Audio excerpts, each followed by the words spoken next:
I never thought I'd be sharing this story. My name is Hannah Miller, and what I'm about to tell you changed everything I understood about life, death, and the choices we make. This isn't just another near-death experience. This is a warning, a revelation about the final moment that awaits each of us. That crisp March morning started like any other. The sun was just peeking over the horizon as my husband Nelson and I began our familiar hike up Cedar Ridge Trail.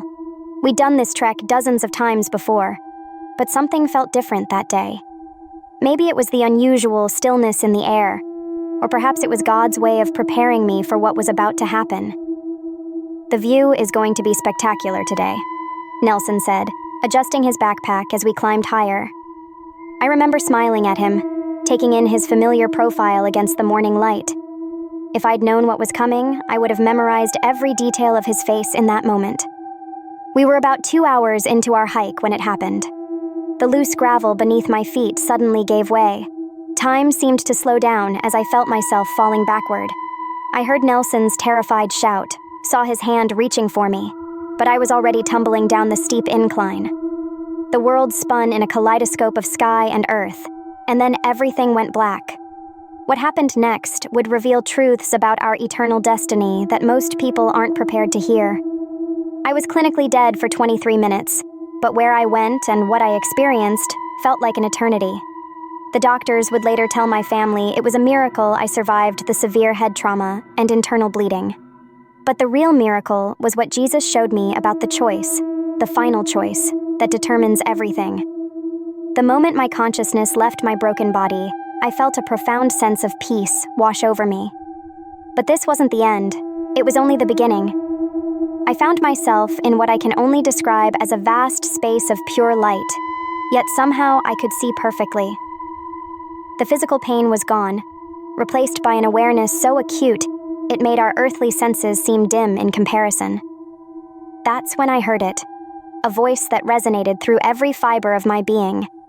It wasn't audible in the way we understand sound. It was as if pure love had found a way to communicate directly with my soul. "Hannah," the voice said, and in that single word, I felt more loved and understood than I had in my entire life. I turned, and there he was, Jesus Christ, exactly as Scripture describes him, yet somehow more real than anything I'd ever known. His presence was overwhelming, but not in a frightening way. It was like finally coming home after being away for so long, you'd forgotten what home felt like. "My child," he said, "there is much you need to see." With those words, everything around us shifted, and I began to understand why I had been allowed to experience this. What happened next is difficult to put into earthly words, but I'll do my best to explain. Jesus showed me a series of visions, not like watching a movie, but like living multiple lifetimes in what felt like both an instant and an eternity. I saw people making choices, ordinary, everyday decisions that seemed insignificant at the time, but each one was creating ripples through eternity. "Watch carefully," Jesus said, and I saw a businessman choosing to ignore a homeless person on his way to work. In that moment, I could feel both the man's rationalization and the deep spiritual consequence of his choice. Then I saw the same scene again, but this time the man stopped, bought the homeless person a meal, and took time to listen to their story. The difference in the spiritual reality was staggering. It was like watching two entirely different universes unfold from that single moment. "Every choice matters," Jesus explained, "but not in the way you might think." He showed me how it wasn't the action itself that carried the most weight, but the heart behind it. I saw people doing seemingly good things but with hidden pride or selfish motives, and others making mistakes but with hearts genuinely seeking truth and love. Then he showed me something that shook me to my core. I saw countless souls arriving at their moment of death, and I witnessed what I can only describe as the final choice. This wasn't what I had always imagined judgment would be like. It wasn't a listing of good deeds versus bad ones. Instead, each soul faced a moment of perfect clarity, a complete understanding of God's love, and their response to it throughout their lives. "This is what people don't understand," Jesus said. "The final choice isn't made in a single moment at death. It's being made in every moment of life. But at the end, each soul sees the truth with perfect clarity and makes their final decision with full understanding. I watched as soul after soul faced this moment. Some, upon seeing God's perfect love and their own lives in its light, turned toward it with joy and relief, even though they had struggled or made mistakes in life. Others, who had appeared outwardly religious but had harbored darkness in their hearts, turned away, not because they were rejected, but because they rejected the light themselves. What terrified me wasn't God's judgment.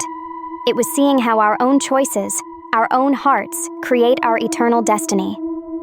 Every small decision in life was like practice for this final moment. Those who had consistently chosen love, even imperfectly, naturally turned toward God's love at the end. Those who had consistently chosen self, pride, or darkness, even while maintaining a religious facade, found God's perfect love unbearable. Jesus then showed me something that brought me to my knees, though I didn't have physical knees in that state. He revealed how every interaction we have with others influences their ability to recognize and choose God's love. I saw how a simple act of kindness could soften someone's heart, making them more receptive to God's love years later. Conversely, I saw how our harsh words or actions could harden someone's heart, making it harder for them to recognize and accept God's love. This is why I said, "Whatever you did for one of the least of these brothers and sisters of mine, you did for me," Jesus explained. Every soul's eternal destiny is interconnected with others in ways you cannot imagine. I was shown how modern life has created new challenges for souls. The constant distractions, the endless pursuit of comfort and entertainment, the digital walls we build between ourselves and real human connection. All of these make it harder for people to develop the spiritual muscles they need for the final choice. Tell them, Jesus said, that every moment is preparation. Every choice is practice for the final one. He then showed me something that fills me with urgency to share this message. I saw how many souls, even those who considered themselves Christian, were building their lives on shifting sand. They said the right words and performed religious rituals, but their hearts were far from God's love. They were like the foolish virgins in the parable, thinking they were prepared but lacking the oil of genuine love and relationship with God. The time is shorter than they know, Jesus said, and I felt his deep sorrow for those who were not ready. But this wasn't about fear or condemnation. It was about love. The same perfect love that some souls would find unbearable, others would recognize as what they'd been searching for their entire lives. I was shown how this final choice worked with perfect justice and mercy. Those who had never heard of Jesus or had been taught wrong things about him weren't judged by their theological knowledge, but by their response to the truth written in their hearts.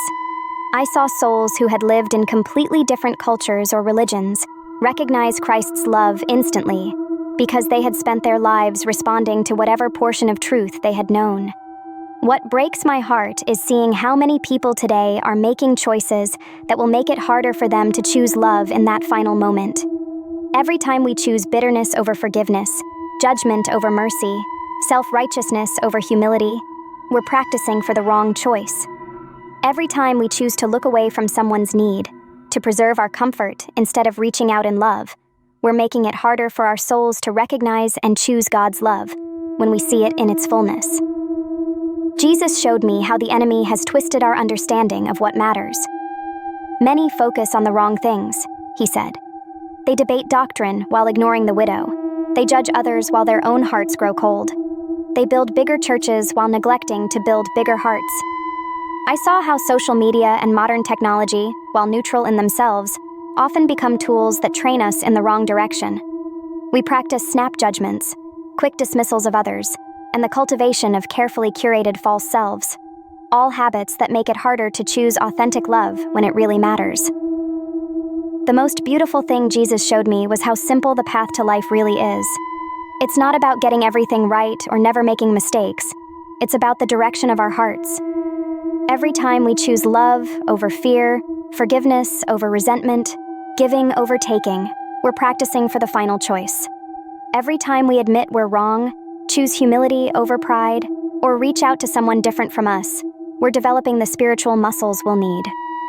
I was shown how many people think they're good Christians because they've said a prayer or attend church, but they've never really practiced choosing God's kind of love.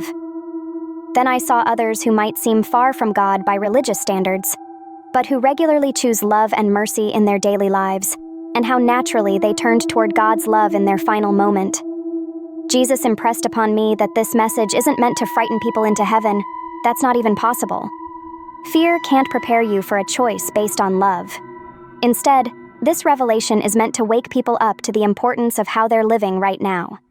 Every decision, every interaction, every response to others is shaping who we're becoming and what we'll naturally choose when we see perfect love face to face. I was shown how some souls, upon seeing God's perfect love, experienced it as painful fire. Not because God changed, but because they had become so opposed to love that its presence was unbearable. Others experienced that same love as perfect peace and joy. The same light that melts wax hardens clay, and our choices in life determine which we become. What makes this so urgent is that we don't know when our final choice will come. But even more importantly, we don't know when our last chance to influence someone else's ability to choose love will come. Every interaction could be the one that helps someone else recognize God's love when they see it in its fullness. Jesus showed me how many people waste their lives arguing about religion, while missing opportunities to practice and share real love. He showed me how others build up impressive religious resumes, while their hearts grow increasingly unable to recognize and receive genuine love. They honor me with their lips, he said, but their hearts are far from me. I was about to ask more questions when everything began to fade. I felt myself being pulled back, and I heard Jesus say one last thing. Tell them there's still time to practice choosing love. Tell them every moment matters. The next thing I knew, I was back in my body, surrounded by medical equipment and the concerned faces of doctors and nurses. Nelson was there, holding my hand, tears streaming down his face. I later learned that I had been clinically dead for 23 minutes before they managed to revive me. The doctors called it a miracle that I suffered no lasting brain damage despite being dead for so long. They were amazed by my recovery, but they couldn't see the deeper miracle. The complete transformation of my understanding of what this life is really about. Since that day, I see everything differently. Every interaction, every choice, every moment carries the weight of eternal practice. When I'm tempted to respond with judgment or anger, I remember what I saw about how these choices shape our souls. When I see someone others might overlook, I remember how every act of love or indifference creates ripples through eternity. I'm not sharing this to scare anyone, though I understand why the truth about our final choice might seem terrifying. I'm sharing it because we all need to know that we're practicing for something more important than we realize. Every day, in ways big and small, we're either training our souls to recognize and choose love, or we're practicing something else entirely. The most beautiful thing about what Jesus showed me is that it's never too late to start practicing the right choice. Every moment is a new opportunity to choose love, to practice turning toward the light. Even small choices matter.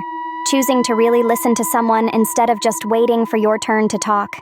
Choosing to forgive instead of holding on to hurt. Choosing to help even when it's inconvenient. Some people might dismiss this as just another near-death experience, but I know what I saw. More importantly, I know how it has changed how I live. Every day, I try to remember that I'm not just making choices for today. I'm practicing for the most important choice I'll ever make. If you're reading this, please understand. You're practicing for something too. Every choice you make is shaping who you're becoming. Every response to others is training your soul either to recognize and choose love or to turn away from it. The final choice isn't just one moment. It's the culmination of all our choices. There's so much more I could share about what I saw and learned during those 23 minutes. But the most important thing is this. It's not too late to start practicing choosing love. It's not too late to start preparing your soul for the moment when you see perfect love face to face. Every moment, every interaction, every choice is an opportunity to practice turning toward the light. I pray that sharing this helps someone understand the eternal significance of their daily choices. Not to live in fear, but to live in awareness that we're all preparing for something more important than we realize. May we all learn to practice choosing love so that when we face our final choice, we'll recognize the love we've been practicing for all along. Remember, it's not about being perfect. It's about the direction we're choosing, the person we're becoming, one small choice at a time. In the end, that's what will matter most. Not what we claim to believe, but what our choices trained us to love.